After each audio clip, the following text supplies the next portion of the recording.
Sahib tax ஊடகத்திற்கு உங்களை அன்புடன் வரவேற்கிறேன். இன்றைய காணொலியில் உச்ச நீதிமன்றத்தில் நடக்கக்கூடிய மிக முக்கியமான வழக்கு, இதனுடைய காரியகர்த்தா, இதனுடைய பேஸ் எங்கன்னு சொன்னால் தமிழ்நாடு ஆர்.என். ரவி. தமிழ்நாட்டுடைய ஆளுநர் ஆர்.என். ரவி அவர்கள் இங்கே நம்முடைய திராவிட முன்னேற்ற கழகத்தின் தலைமையில் அமைந்த மதச்சார்பற்ற முற்போக்கு கூட்டணியுடைய திராவிட மாடல் அரசுக்கு எதிராக தொடர்ச்சியாக அவர் செய்து வந்த நடவடிக்கைகள் எந்த அளவுக்கு என்று சொன்னால், அறிவிக்கப்படாத ஒரு பாஜகவுடைய தலைவரை போல் அவர் செயல்பட்டார். அதன் பரிணாம வளர்ச்சி எந்த அளவுக்கு சென்றது என்று சொன்னால், தமிழ்நாட்டுடைய சட்டமன்றம் நிறைவேற்றக்கூடிய மசோதாக்களை, தமிழ்நாடு மக்களுடைய ஒட்டுமொத்த எண்ணங்களை பிரதிபலித்த, குறிப்பாக நீட் எதிர்ப்பு மசோதா போன்ற மிக முக்கிய தீர்மானங்களை குடியரசுத் தலைவருடைய ஒப்புதலுக்கு அனுப்பி வைக்காமல் அல்லது திருப்பி அனுப்பாமல் கூட அவர் என்ன செய்தார்? தாந்தோண்டித்தனமாக செயல்பட்டார். தாந்தோண்டித்தனம் என்கிற சொல் மேதகு கவர்னர் என்கிற அந்த அலங்கார வார்த்தைக்கு நேர்முரண். அந்த அளவுக்கு அவர் ஆர்.என். ரவி அவர்கள் செயல்பட்டார். எனவே திராவிட முன்னேற்ற கழக அரசு, திமுக அரசு, தமிழ்நாடு அரசு உச்ச நீதிமன்றத்தை நாடியது. அன்று இருந்த பரிதிவாலா நீதியரசருடைய அந்த பெஞ்ச், இல்லை, 3 மாதத்திற்குள் நீங்கள் என்ன செய்ய வேண்டும்? மசோதாக்களை நிறைவேற்ற வேண்டும். குடியரசுத் தலைவரும் அதுதான், ஜனாதிபதியும் இது போன்று நிறைவேற்ற வேண்டும். ஆளுநருக்கு மட்டும் இந்த டைம்லைன் ஃபிக்ஸ் பண்ண முடியாது என்று சொல்லியிருந்தார். அதற்கு எதிராக குய்யோ முறையோ என்று பாஜகவுடைய ஆளக்கூடிய மாநிலங்களும், குறிப்பாக ஒன்றிய அரசும் அதற்கு எதிராக என்ன செஞ்சாங்க?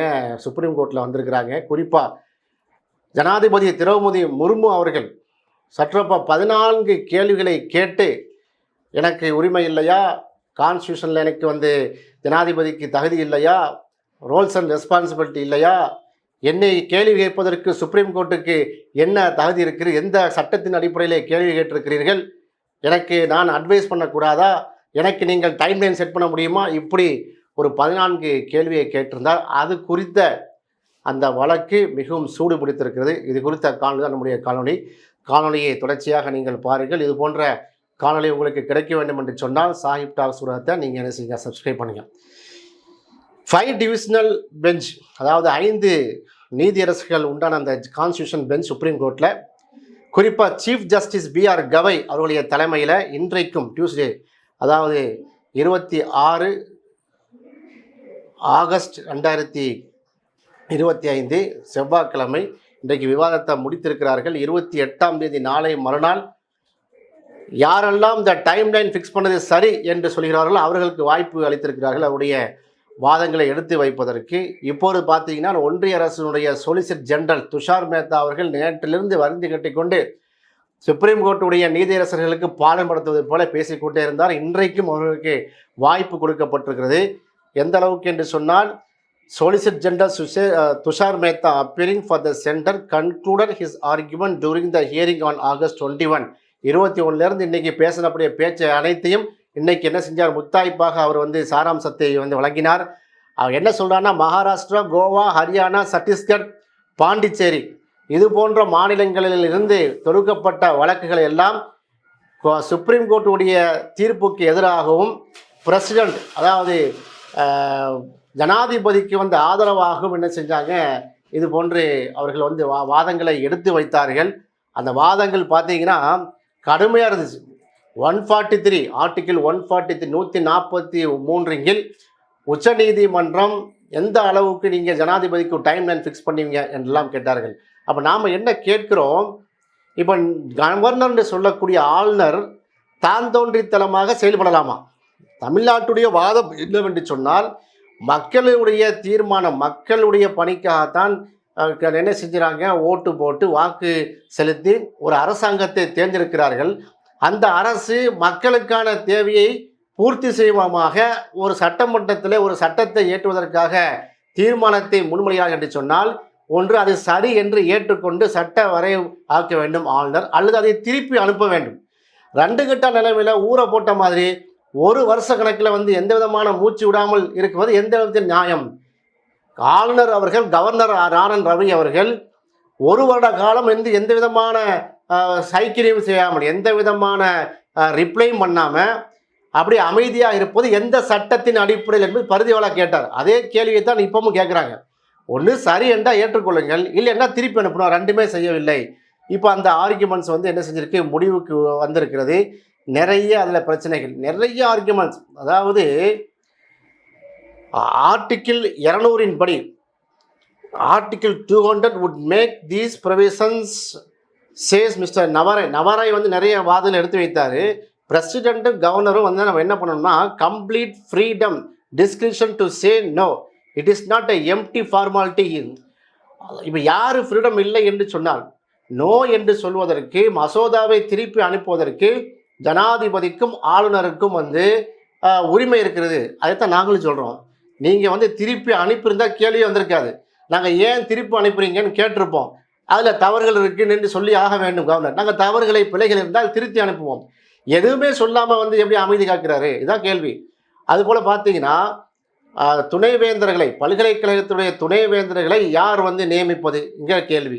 ஒவ்வொரு விஷயத்திற்கும் ஆளுநர் அமைதி காப்பதால், எங்கள் மசோதாவை பாஸ் பண்ணாமல் அவர் அமைதி காப்பதால் உச்ச நீதிமன்றத்தை நாடித்தான் நாங்கள் சட்ட உரிமை பெற வேண்டியிருக்கிறது என்றுதான் தமிழ்நாடு சார்பாக ஆஜரான மூத்த வழக்கறிஞர் திரு நில்சன் அவர்கள் இந்த மாதிரி வாதங்களை எடுத்து வைத்தார். இப்படி பார்த்தீங்கன்னா இன்றைக்கி காரசாரமான வாதம் என்னென்னா, யாரும் இன்டர்வைன் பண்ணக்கூடாது. ஒன்றிய அரசினுடைய சார்பாக, ஜனாதிபதி சார்பாக, அதுபோல் கவர்னர் சார்பாக வாதங்களை எடுத்து வைங்கன்னு சொல்லி துஷார் மேத்தா தலைமையில் உள்ள நிறைய வழக்கறிஞர்கள் இன்றைக்கி பேசினார்கள். வினய் நவாரை நிறைய புதுச்சேரிக்காக என்ன பண்ணார், அப்பீல் ஆனார். அவர் நிறைய வாதங்களை எடுத்து வைத்தார். அதுபோல் பார்த்தீங்கன்னா article 253 legislation giving effect to international agreements. International அக்ரிமெண்ட்டுக்கெலாம் நம்ம இன்டர்நேஷ்னலுக்கெலாம் ஒன்றும் பேசலைங்க. ஜனாதிபதி முர்மு அவர்கள் அந்த டைம்லைன் 3 மாதத்துக்குள்ளே கவர்னருக்கு ரிப்ளை பண்ணணும். இது கான்ஸ்டியூஷனில் இருக்கா இல்லையா, இதான் மேட்ரு.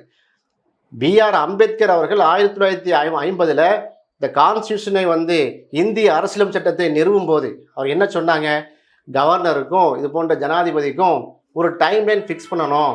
இதை ஏன் நம்ம பண்ணலான்னு சொன்னால், அதை ஒவ்வொரு மாநிலங்களுக்கும் நம்ம என்ன செய்கிறோம், அதை கொடுக்குறேன் என்று ஒரு நீண்ட உரையாற்றினார். BR அம்பேத்கர் அவர்கள் இந்த கான்ஸ்டியூஷனை வடிவமைத்த புரட்சியாளர் அம்பேத்கர் அவர்கள் இதை அன்னைக்கே சிந்தித்து வைத்திருந்தார். அன்றைக்கு என்னென்னா வாத பிரதிவாதம் வந்துச்சு. 60 நாளா, 30 நாட்களா, 90 நாட்களா எங்கள் வாத பிரதிவாதம் வந்ததுனால முதல்ல கான்ஸ்டியூஷனை வரைவு பண்ணிடுவோம், கான்ஸ்டியூஷனை எஸ்டாப்ளிஷ் பண்ணுவோம், இந்திய அரசியலமைப்பு சட்டத்தை நம்ம நிறுவிடுவோம். அதன் பிறகு ஒவ்வொரு மாநிலங்களும் இந்த மாதிரி செய்வாங்க. அவங்களுக்கு தோதுவான நேரத்தில் என்ன பண்ணுவாங்க, கவர்னருக்கு நிறைய வேலைப்பளுகள் இருக்கும். ஒரு மசோதா நிறைவேற்றுறதுக்கு ஒரு மாதம் ஆகும், சில ஒரு வாரத்திலேயே முடிச்சிடலாம், ஒரு நாள்லேயே ரீட் பண்ணி பார்த்துருவார். இதை கவர்னருக்கு ஃப்ளெக்சிபிளாக அந்த டேட்டை கொடுத்ததில் பழிவாங்கும் நோக்கோடு அது செஞ்சார் RN ரவி செயல்பட்டார். நான் ஆரம்பத்திலே சொன்னது போல அது அறிவிக்கப்படாத பாஜக தலைவராக தான் அவர் செயல்பட்டார். எந்த அளவுக்கு என்று சொன்னால், தமிழ்நாடுங்கிற பேர் மாற்றணும், தமிழகம் என்று மாற்றுங்கள், இப்படிலாம் ஒரு ஆளுநர் சொல்ல வேண்டிய எந்த அவசியமும் இல்லை. வள்ளலார் அவர்களை சனாதனத்தின் உச்சம் என்று சொல்கிறாரு. இப்படி ஆளுநர் இப்படிப்பட்ட அரசியல் ரீதியான பேச்சுக்கள்லாம் பேசலாமா? இப்படிப்பட்ட RN ரவிகிட்ட நீங்கள் இந்த டைம்லைனை உங்கள் கையில் நீங்கள் கொடுத்தானா என்ன ஆகும்? அவர் ஜனாதிபதியாக விடைபெற்று, அதாவது கவர்னர் பொறுப்பிலிருந்து விடைபெற்று செல்லும் வரை எந்த மசோதாவும் என்ன செய்ய மாட்டார், நிறைவேற்ற மாட்டார். ஆக இதுதான் மிகப்பெரிய ஒரு வாத பிரதிவாதமாக நடைபெற்று கொண்டது. இன்றைக்கு அட்வைசரி கெப்பாசிட்டி என்றால் என்ன? ஒரு ஜனாதிபதி உச்ச நீதிமன்றத்திலிருந்து அவரை ரெக்வஸ்ட் பண்ணலாமா, அவரை அட்வைஸ் பண்ணலாமாங்கிற ஒரு போச்சு. Advisory capacity not in its role as a regular appellate court. It is not reviewing on overruling the prior ruling by divisional bench in Tamil Nadu case. இப்படி ஒரு விஷயம். அதாவது உச்ச நீதிமன்ற நீதியரசர்கள் ஜனாதிபதிக்கு அட்வைஸ் தேவைன்னா அட்வைஸ் பண்ணலாம். அதுபோல் ஜனாதிபதி அவர்களும் உச்ச நீதிமன்றத்துக்கு இன்புட் கொடுக்கலாம். ஆனால் ஜனாதிபதி மரியாதைக்குரிய திருப்பதி முர்மு அவர்கள் அட்வைஸ் பண்ண மாதிரி தெரியல, கவுண்டர் அட்டாக் பண்ணாங்க. 14 கேள்வியை கேட்டு என்னை கேள்வி கேட்க முடியுமா, உங்களுக்கு என்ன உரிமை இருக்கிறது, ஜனாதிபதிக்கு நீங்கள் எப்படி டைம்லைன் ஃபிக்ஸ் பண்ணுறீங்க, எந்த சட்டத்தின் அடிப்படையில் பண்ணுறீங்க, எங்கள் மூலம் நீங்கள் வழக்கு தொடர முடியுமா, இப்படிப்பட்ட கேள்வியை கேட்குறார்கள். அதனால தான் நாம் என்ன கேட்குறோம், ஒரு கவர்னர் அவர்கள், ஒரு ஜனாதிபதி அவர்கள் சட்டத்திற்கு புறம்பாக செயல்படுவதாக ஒரு மாநில அரசு மாநில சுயாட்சியை தூக்கி பிடிக்கக்கூடிய இந்திய ஒன்றியத்தில் இருக்கக்கூடிய ஒரு மாநில அரசு கருதுமேயானால் அவங்க சுப்ரீம் கோர்ட்டுக்கு செல்லலாமா செல்லக்கூடாதா? இதுதான் B.R. கவை உச்சநீதிமன்ற நீதியரசர் B.R. கவை தலைமை நீதியரசர் இந்த கேள்வி கேட்டார். எங்க கிட்ட ஒரு வழக்கு வரும்போது நாங்கள் விசாரணைக்கு எடுத்துக்கொள்ளக்கூடாதுன்னு யாரும் சொல்ல முடியாது. அது ஜனாதிபதியாக இருக்கட்டும், ஒரு கிரிமினல் கேஸ் ஒரு சிவில் கேஸ் ஃபைல் பண்ண முடியாது. ஆனால் ஒரு கான்ஸ்டியூஷன் பெஞ்சில் இந்திய அரசியலமைப்பு சட்டத்திற்கு எதிராக ஜனாதிபதி செயல்படுகிறார், இந்திய அரசியலமைப்பு சட்டத்திற்கு எதிராக கவர்னர் செயல்படுகிறார் என்று எங்களிடம் ஒரு வழக்கு வறுமையானால் நாங்கள் கேட்கத்தானே செய்ய வேண்டும் என்ற அடிப்படையில் அவர்களும் வாதம் வைத்தார்கள். இப்போ பார்த்தீங்கன்னா ஏப்ரல் மாதம் 2025 இதை ஓடிக்கிட்டே இருக்கு. Presidential reference was file under Article 143 of the Constitution seeking the Supreme Court advisory opinion on scope of President's and Governor's assent power, including whether specific timeline should apply. எந்த அளவுக்குனா 143 பிரிவிங்கில் அவர் வழக்கு தொடர்ந்து கவர்னருக்கும் ஜனாதிபதிக்கும் இப்படி டைம்லைன் செட் பண்ணுறது சட்டப்பூர்வமானதா என்ற கேள்வியை கேட்டிருக்கிறார்கள். இது கிட்டத்தட்ட 5வது நாட்களாக இன்றைக்கு விவாதம் தொடர்ந்து நடந்து கொண்டிருக்கிறது. என்ன தீர்ப்பு வருகிறது என்று பார்ப்போம். அதாவது மக்களுக்கான தானங்க அரசு, மக்களுக்கான திட்டங்களை ஒரு அரசு நிறைவேற்றும் பட்சத்தில் அது ஒன்றிய அரசு அதில் தலையிட்டு அதில் போய் நீங்கள் ஏன் கையடிக்கிறீங்க, ஆளுநர்களை வைத்து ஏன் மிரட்டுறீங்க? தொடர்ச்சியாக பாஜக ஆளாத, இன்னும் குறிப்பாக பாஜகவை பிஜேபி எதிர்க்கக்கூடிய கட்சிகள் ஆளக்கூடிய மாநிலத்தில் இதனங்க பிரச்சனையாக இருக்குது. டெல்லியில் தான் பிரச்சனை, கோவாவில் தான் பிரச்சனையாக இருந்துச்சு, இப்போ கேரளாவில் கூட இந்த பிரச்சனை வந்துச்சு, தமிழ்நாட்டில் தீப்பிடிச்சி இருக்குது பிரச்சனை. இப்படி பார்த்தீங்கன்னா பாஜகவுக்கு நிலையில் இருக்கக்கூடிய கட்சிகள் ஆளக்கூடிய மாநிலங்கள் ஃபுல்லாக இதான பிரச்சனை. வெஸ்ட் பெங்காலில் மம்தா பானர்ஜிக்கு பிரச்சனை. இதை வைத்து இது எந்த மாதிரியான ஒரு அரசியல் இது? அதனால தானே உச்சநீதிமன்றத்துக்கு செல்ல வேண்டி இருக்கிறது. இங்கே R.N. ரவியை பார்த்தீங்கன்னா பல்கலைக்கழகம் யூனிவர்சிட்டியாக சென்று மாணவர்களுக்கு பாடம் நடத்துகிறார். என்னெல்லாம் பேசுகிறாரு? ஸ்டாலின் கவர்மெண்ட்டை ஆளக்கூடிய தமிழ்நாடு அரசை குறை சொல்கிறாரா இல்லையா? அதாவது பட்ஜெட் உரைக்காக தமிழ்நாடு சட்டப்பேரவைக்கு உள்ளே நான் அண்ணா பேரை சொல்ல மாட்டேன், பெரியார் பேரை சொல்ல மாட்டேன் என்று வெளிநடப்பு செய்தது தானே இந்த R.N. ரவி. அதனால்தான் R.N. ரவி வழங்கக்கூடிய குடியரசு தினம், சுதந்திர தினம், தேநீர் விருந்தை கூட அனைத்து கட்சிகளும் புறக்கணிக்கிறார்கள். அப்போ இது போன்ற ஒரு மோசமான ஒரு முன்மாதிரி கொண்ட R.N. ரவி அவர்கள் நிறைய செயல்பட்டதால் தான் தமிழ்நாடு அரசு சுப்ரீம் கோர்ட்டுக்கு செல்ல வேண்டி இருந்தது. உச்சநீதிமன்ற நீதியரசர்கள் தெளிவாக புரிஞ்சிருக்கிறாங்க. இது சட்ட வரைமுறை தெளிவாக இருக்கிறது. டைம்லைன் செட் பண்ணுவதற்கு உச்சநீதிமன்றத்துக்கு நிச்சயமாக அந்த கான்ஸ்டியூஷன் அடிப்படையில் ப்ரொவிஷன்ஸ் இருக்கிறது.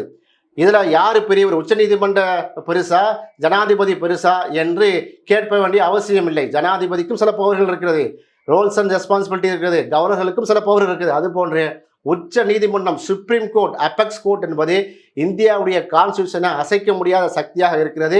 மக்களுடைய எண்ணத்தை பிரதிபலிக்கக்கூடிய ஒரு இடமாக எப்படி நாடாளுமன்றம் திகழ்கிறதோ, எப்படி ஜனாதிபதி திகழ வேண்டுமோ, அதுபோல உச்ச நீதிமன்றமும் மக்களுக்கான சட்டங்களை நிறைவேற்றக்கூடிய இடமாக இருக்குது. உச்ச நீதிமன்ற தீர்ப்பு இந்தியா மக்களுக்கு, இந்தியாவில் இருக்கக்கூடிய அனைத்து மக்களுக்கும் சட்டமாக ஆக்கப்படும்.